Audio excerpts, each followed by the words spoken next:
Beverly, former Prime Minister Frank Bainimarama and Sitiveni Giliho, the men who led the Fiji police force during Bainimarama's reign, are alleged to have stopped an active investigation into the University of the South Pacific. In 2019, the university, which is owned by all of the member countries of the Pacific Islands Forum, including Australia, was at the center of financial mismanagement.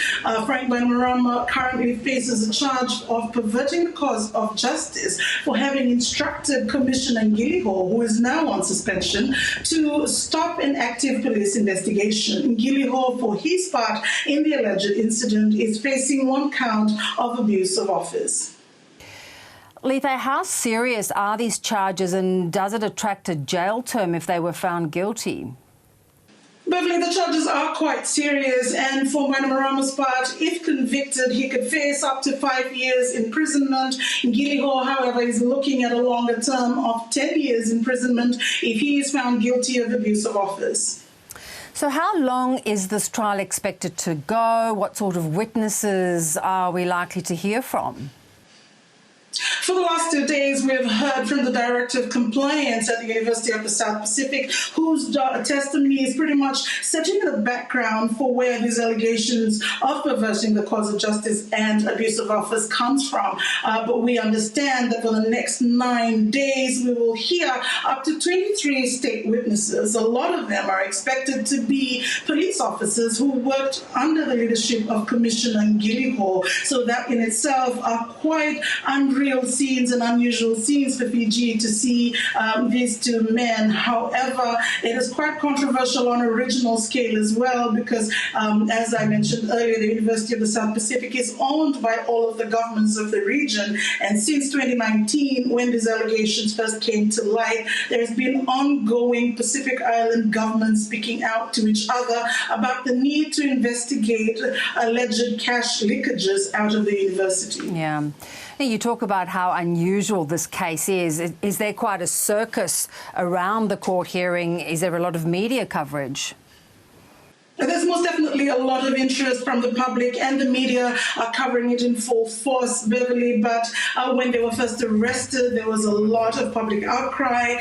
It's quite unusual to see Frank Bainimarama, who has been, the most powerful man in Fiji over the better part of the last 2 decades. However, since the trial began, we've had a lot of cold and rainy, wet weather here in Suva, and so he has not attracted the large crowds that is synonymous with the Frank Bainimarama appearance.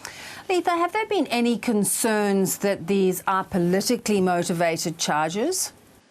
There's most definitely been a lot of question of whether or not this is something that is necessary at this point. There are a lot of people calling for better treatment of the 2 men. The way that they were arrested was quite public, and they each spent a night in jail awaiting their first appearance the next day. So there are people calling for better treatment of the 2 and asking whether or not this is necessary. However, at the same time, the police have been working on their investigations for quite a while, and the community around the University of the South Pacific have been calling for prosecutions and for authorities to look into what happened at the University of the South Pacific, Beverly.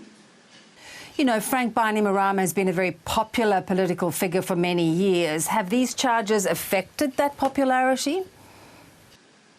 I guess that's a situation that we're all kind of observing here in Fiji, given that over the last 3 elections since Fiji was returned to democracy, Frank Bainimarama polled higher than any other candidate in the elections that we've had. So he's still quite a popular man, but given the wet weather that this trial is set in, we haven't seen those crowds. He no longer holds a position in the Fiji First Party, having given up his position in the opposition side of Parliament. So while he is not formally a leader of the Fiji First Party, he's still pretty much a leader of the people who support the Fiji First Party. Yeah, going to be an interesting case. Good to talk. Thanks, Lice. Binaka.